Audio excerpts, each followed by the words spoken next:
Kirchhoff ने दो rule बताया। फर्स्ट रूल जो उन्होंने बताया उसको अपन केसीएल बोलते हैं। What we say KCL, Kirchhoff current law, we say KCL. And what is that Kirchhoff current law?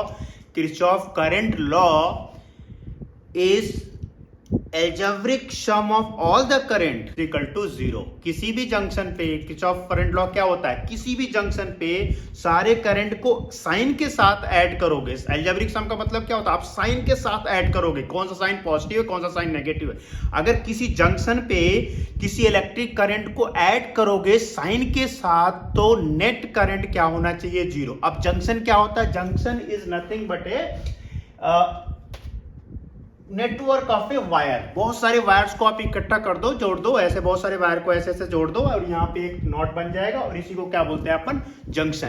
तो ये जंक्शन होता है। किरचॉफ ने सिंपल बोला है कि अगर इस जंक्शन पे जितनी करंट आएगी उतनी ही करंट यहाँ से जाएगी भी। बस सिंपल सी बात बोला, क्योंकि वहां पे कोई भी करंट जमा नहीं होगी। वहां पे कोई भी करंट जमा नहीं होगी। मतलब क्या है? इसको मान लो 2 एम्पियर करंट है, इसको मान लो 3 एम्पियर करंट है, इसको मान लो 1 एम्पियर करंट है। अब क्या होगा? 1 एम्पियर करंट यहां से आ रही है, 3 एम्पियर यहां से आ रही है, 2 एम्पियर यहां से आ रही है। Total incoming current, total current जो जंक्शन की तरफ जा रही है कितनी जा रही है? देखो एरो से पता चलता है कि ये जंक्शन की तरफ जा रही है। अगर एरो बाहर की तरफ हो तो जंक्शन से बाहर जा रही है। देखो ये एरो अंदर की तरफ है, ये वाली भी अंदर की तरफ है, ये वाली भी अंदर की तरफ है। इसका मतलब क्या है? करंट इसके अंदर जा रही है। अब यहां से करंट बाहर आनी चाहिए। बताओ इसमें कितनी करंट अंदर जा रही है? अंदर जा रही है जो 1 एम्पियर, 3 एम्पियर, 2 एम्पियर, 6 एम्पियर इस जंक्शन की तरफ जा रही है। तो कितना जंक्शन से बाहर आएगी? ये आएगी 6 एम्पियर। यही किरचॉफ रूल है, यही किरचॉफ रूल। फर्स्ट रूल जो बोलते हैं वो केसीएल। केसीएल इसी को बोलते हैं कि जितनी करंट जाएगी उतनी ही करंट सर्किट से बाहर आएगी। ये तो बहुत सिंपल सा एग्जांपल था। मैं आपको एक इलेक्ट्रिकल सर्किट का एग्जांपल लेके बताता हूं। It's like if you take the example like this one. ये वाला एग्जांपल है, इसमें बहुत सारे रजिस्टर हैं, 2-3 बैटरी भी ले लेता हूं। Let's say one more battery is here. अच्छा, now if I ask you current distribution, इसमें करंट डिस्ट्रीब्यूशन मैं पूछता हूं, आप इसमें करंट डिस्ट्रीब्यूशन आप कैसे करोगे? आपका करंट डिस्ट्रीब्यूशन इसमें आप कैसे करोगे? उसका करने के लिए क्या करेंगे? अपन यहाँ करंट स्टार्ट कर लेते हैं आई किसी भी पॉइंट से। कोई जरूरी नहीं आप यहीं से स्टार्ट करो, मैंने यहाँ से स्टार्ट किया। You are free to start from anywhere, कहीं से भी स्टार्ट करो। यहाँ से स्टार्ट करो, यहाँ से करो, यहाँ से करो, यहाँ से करो। मैंने यहाँ से स्टार्ट किया। अब आपको सिर्फ एक बात याद रखना। क्या याद रखना है? जितनी करंट किसी भी जंक्शन से निकलेगी उतनी ही करंट उस जंक्शन पे जानी चाहिए। मतलब आने वाली current at any junction is equal to outgoing current at same junction. मतलब कि जितनी करंट एक जंक्शन का मतलब क्या होता है? जो कॉर्नर होगा, जो नोड होगा, जो ये गांठ होती है नोड, इसी को क्या बोलते हैं? जंक्शन। तो इस जंक्शन पे जितनी करंट आएगी उतनी करंट जाएगी। देखो यहाँ से करंट गई, यहाँ पे ये करंट आई है। नाउ इस जंक्शन पे कितनी करंट आई, तो कितनी यहाँ से लीव होगी? I only. Reach here at this point, I only. यहाँ पे आई करंट पहुंच गई। अब आई करंट यहाँ पे पहुंच गई तो यहाँ से मान लो यहाँ से करंट कितनी आ गई? I1।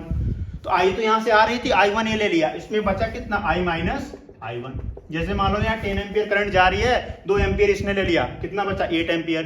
सो 10 एम्पियर यहां से जा रही है, 2 एम्पियर इधर चली आई, कितना बचा? 8 एम्पियर। सो सेम थिंग मैंने किया।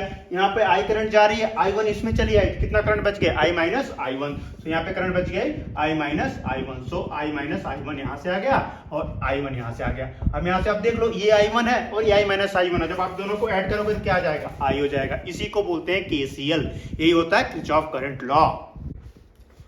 अब किरचॉफ का जो सेकेंड रूल होता है उसको अपन बोलते हैं केवीएल। केवीएल का मतलब होता है Kirchhoff voltage law. KVL that is Kirchhoff voltage law. So Kirchhoff voltage law जो होता है वो सेकेंड रूल होता है। सेकेंड रूल क्या बोलता है? अगर किसी इलेक्ट्रिकल सर्किट में हो आप, मतलब किसी भी इलेक्ट्रिकल सर्किट में हो, एक पॉइंट से आप स्टार्ट करो, उसी पॉइंट पे रिटर्न आ जाओ, तो जो नेट पोटेंशियल होगा वो जीरो होता है। क्या मतलब हुआ इसका? कि in any electrical circuit net potential in a close loop will be equal to zero. Close loop का मतलब क्या है? अगर आप स्टार्ट करोगे 1 पॉइंट से और उसी पॉइंट पे पहुंच जाओगे, so that loop is close. इसका मैं आपको इसको एग्जांपल के साथ समझाता हूं। लेट्स से this is one example for this one. This register is R1, this one is R2, this one is one battery, and this one is resistor R3, and this one is another battery. Now if you start from this point A, इसका मतलब क्या है कि अगर आप इस point से start करोगे और इसी पॉइंट पे फिर से पहुंच जाओगे पूरा राउंड लेकर के, तो सारे पोटेंशियल को ऐड करोगे। जहां जहां पे पोटेंशियल ड्रॉप होगा, अगर सारे पोटेंशियल को आप ऐड करोगे तो जो नेट पोटेंशियल होना चाहिए वो जीरो होना चाहिए। इसी को अपन क्या बोलते हैं? केवीएल। इन्होंने क्या बोला? इन एनी क्लोज लूप किसी क्लोज लूप में अगर आप नेट पोटेंशियल कंपेयर करोगे, नेट पोटेंशियल को आप किसी क्लोज लूप में कैलकुलेट करोगे तो वो क्या होना चाहिए, जीरो। कैसे जीरो होता है, जैसे देखो यहाँ पे करंट कितनी होगी, आई करंट ले लिया, इसमें करंट कितनी जाएगी, आई, आपने केसीएल पढ़ा, इसमें करंट कितनी जाएगी, आई, इसमें आई और आई करंट यहां से आई। अब मैंने यहां से स्टार्ट किया, लेकिन इसको स्टार्ट करने से पहले एक चीज मैं बताना चाहता हूं, you have to take sign convention. आपको एक साइन कन्वेंशन, एक चीज बताना चाहता हूं, आपको साइन कन्वेंशन का ध्यान रखना पड़ेगा। साइन कन्वेंशन बहुत अलग अलग लोग अलग अलग साइन कन्वेंशन यूज करते हैं, अलग अलग बुक में भी अलग अलग साइन कन्वेंशन होगा। कोई भी साइन कन्वेंशन यूज करो, सारे साइन कन्वेंशन सही है, बट आपको सिर्फ एक ही यूज करना, जो भी फॉलो करना। मेरा साइन कन्वेंशन मैं अभी बताता हूं आपको।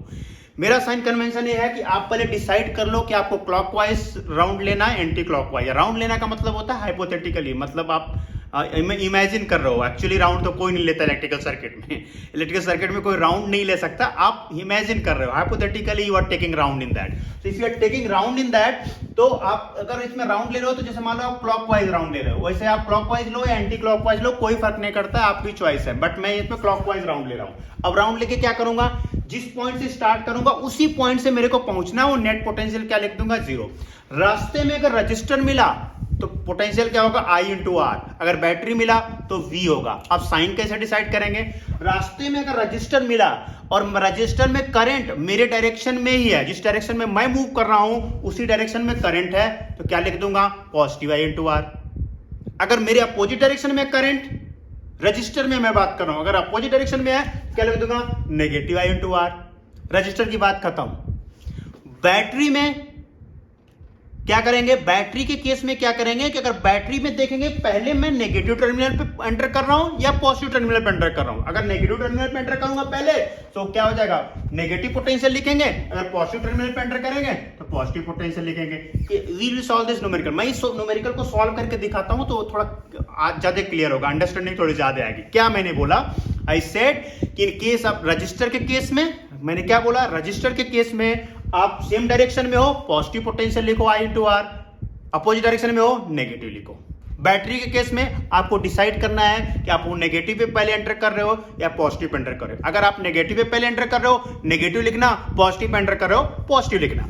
अब क्या है इसमें देखो, यहाँ डिसाइड करते हैं, यहाँ ऐसे करते हैं, मैं क्लॉकवाइज घूमना, मुझे क्लॉकवाइज घूमना है और इसी पे घूम करके फिर से रिटर्न आना है, तभी लूप क्लोज होता है। लूप क्लोज का मतलब क्या होता है, जहां से स्टार्ट करो आप वहीं पे आओगे, तभी लूप क्लोज होता है। आपने स्टार्ट किया यहाँ से, अब देखो इसका पोटेंशियल मेरे को हाँ, इसका पोटेंशियल मैं क्या लिखूं, इसका पोटेंशियल लिखने के लिए मेरे को क्या क्या कैसे लिख सकता हूं, इसको लिखूंगा I इंटू R1, मैं पॉजिटिव लिखूंगा। क्यों, क्योंकि मैं ऐसे घूम रहा, देखो क्लॉकवाइज घूम रहा हूं। जैसे मैं इस पॉइंट पे पहुंचा, मेरा डायरेक्शन राइट है बट करंट का डायरेक्शन भी राइट है, तो सेम डायरेक्शन में दोनों है, इसलिए I इंटू R1। अब मैं यहाँ पे पहुंच गया, वही से एक्जेक्टली सेम बात, वही पुरानी वाली बात फिर से हो गई। यहाँ पे क्या लिखेंगे, I इंटू R2, यहाँ पे लिखेंगे I इंटू R2। अब देखो इस पे जब पहुंचेंगे इस वाले पे, तो पहले बताओ इस पे पॉजिटिव वाले पे एंटर करेंगे, नेगेटिव वाले पे एंटर करेंगे। अपन तो क्लॉकवाइज ही घूम रहे हैं, जब अपन क्लॉकवाइज घूम रहे हैं तो पहले अपन पॉजिटिव वाले पे एंटर करेंगे, जिसका मतलब क्या लिखेंगे, V1 प्लस V1। अब ऐसे ऐसे आए और इस पे गए, अब बताओ इस पे पहले पे नेगेटिव पे आएंगे या पॉजिटिव पे आएंगे। अपन को क्लॉकवाइज ही घूमना है, पहले डिसाइड कर चुके हैं, अपना मूड बना चुके हैं, अपन क्लॉकवाइज ही घूमेंगे। अगर अपन क्लॉकवाइज घूमेंगे लाइक दिस वन, तो क्या हो जाएगा, पहले इस पे पॉजिटिव पे आए प्लस V1 लिख दिया, लेकिन इस वाले पे अपन नेगेटिव पे आए पहले। देखो पॉजिटिव पे भी जाएंगे, वो सही बात है, पहले किस पे आए हैं, नेगेटिव वाले पे, नेगेटिव टर्मिनल पे। इसका मतलब क्या लिख देंगे, इसको -V2 एंड उसके बाद इसका R3 ले लेता हूं मैं, इसको क्या लिख देंगे, I इंटू R3। इसको I इंटू R3 क्यों लिखा, क्योंकि देखो इसमें भी करंट इसी डायरेक्शन में जाएगी, इस डायरेक्शन में। तो जब आप ऐसे ऐसे ऐसे ऐसे इसमें आ रहे हो, तो अगर आपकी डायरेक्शन देखो, करंट की डायरेक्शन दोनों तो सेम है, इसलिए इसको आप पॉजिटिव I इंटू R3 लिखो। आपने स्टार्ट कहां से किया था, यहां से, आप उसी पॉइंट पे पहुंच गए और पोटेंशियल क्या होना चाहिए, जीरो। यही तो KVL है। KVL क्या बोलता है, किसी भी लूप में if you start from one point and reach at the same point, so what should be net potential. अगर आप किसी भी लूप में अगर आप एक पॉइंट से स्टार्ट कर रहे हो और उसी पॉइंट पे फिर से आप राउंड लेके पहुंच रहे हो, तो उस लूप का जो पोटेंशियल होता है वो जीरो होता है। इसी को तो बोलते हैं KVL। अगर आप वर्डिंग में देखो तो क्या लिखा होगा, algebraic sum of all the potential in the electric circuit or in the close loop that should be equal to zero. That's true, so that is the KVL।